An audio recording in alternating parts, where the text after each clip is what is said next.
Priyanka Gandhi ji, not a member of this house. He told in this house that Priyanka Gandhi ji attended Advani's marriage, which is totally wrong, sir. Every time he is telling this galat baat. You are allowing that out. Well, she's a woman and nobody should talk about a lady A who's not a part of this house. B, she has not attended. कोई चोरी नहीं है उसमें. जिस शादी में प्रधानमंत्री जा सकते हैं उसमें क्या दिक्कत है किसी और को जाने के लिए?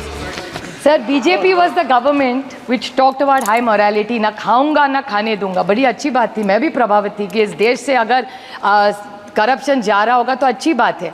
लेकिन ऐसा महाराष्ट्र में और देश में हुआ नहीं सर, क्योंकि ये इनकम टैक्स सीबीआई और ईडी का जो आइस है, और एक स्टोरी चलती थी महाराष्ट्र में सर जिसको बोलते थे डर्टी डजन. डर्टी डजन मतलब बीजेपी के एक वरिष्ठ नेता है, सांसद रहे हुए, वो आरोप करते थे कि एनसीपी मतलब not nationalist Congress party sir, naturally corrupt party जो उनको कहते थे, और जो ओरिजिनल है वो क्लेम करते हैं वही है. अगर original naturally corrupt party original है तो अभी उनकी तरफ है. So I seek a clarification from the honourable finance minister कि she should give us a line and tell us कि income tax CBI ED naturally corrupt party original बड़ा claim करते हैं उनकी है. तो ये बता दे कि इनकम टैक्स सीबीआई और ईडी का क्या हुआ, डर्टी डजन का क्या हुआ. स्पीकर सर, मैंने पिछली बार बोलते हुए ये कहा कि ये मोदी जी की सरकार है और ये अपनों को भी नहीं छोड़ती. इसी सदन के सदस्य भारतीय जनता पार्टी के जीएम सिद्धेश्वर थे,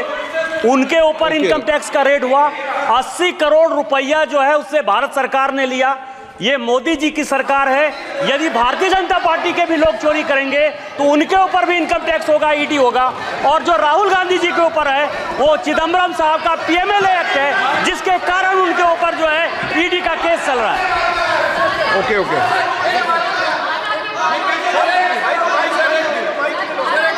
हाँ. Every time, Mike sir, yes sir, every time honorable chair allowed Nishikant Dubey to speak. Whenever he spoke in the house, he spoke only lies only. Last day he spoke about Priyanka Gandhi ji, not was a member of this house. आपके माननीय सदस्य ने कहा. Sir, 1 minute sir. Priyanka Gandhi ji, not a member of this house.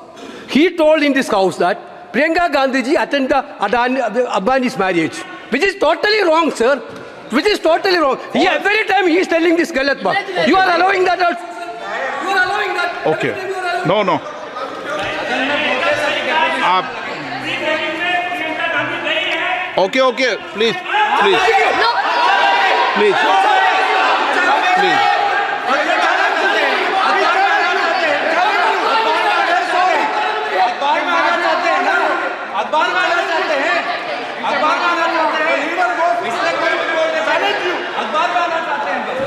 Okay, आप conclude कीजिए. Sir, I would like on behalf of my colleagues put it on record that she is not a part of this house, but at a personal level she is a woman and nobody should talk about a lady A who's not a part of this house.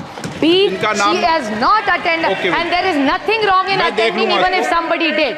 कोई चोरी नहीं है उसमें. जिस शादी में प्रधानमंत्री जा सकते हैं उसमें क्या दिक्कत है किसी और को जाने के लिए? So it's not fair to say bring somebody's wedding in it. Sir, it's not fair. Sir, it's not fair. She is not a member. Sir, she is not a member of this house and she did not attend. Let's go by factuals. There's nothing wrong in attending a wedding officially. What is wrong in attending? But let's not do a fake narrative. Okay. The problem with the BJP is they do fake narrative and malign people. They have maligned my family as the way they have maligned hundreds of other families. Have they ever thought what our families go through? जब लोगों को झूठ arrest करते, कभी सोचा है उसकी बीवी क्या सोचती है, उसकी माँ क्या सोचती है, उसके बच्चे क्या सोच रहे? They are only doing this just to be in power for their selfish needs. So they should be fair. I remember Amit Shahji's statement. I'm saying this last Amit Shahji's statement. I'd like to quote the Honorable Amit Shahji. He said, जब आप एक उंगली सामने दिखाते हो तो 3 उंगलियां खुद पे. So BJP with full humility, I quote Amit Shah ji only, कि जब एक उंगली हमारी तरफ दिखाते हैं तो 3 आपकी तरफ है. That's all I say. Thank you very much, sir.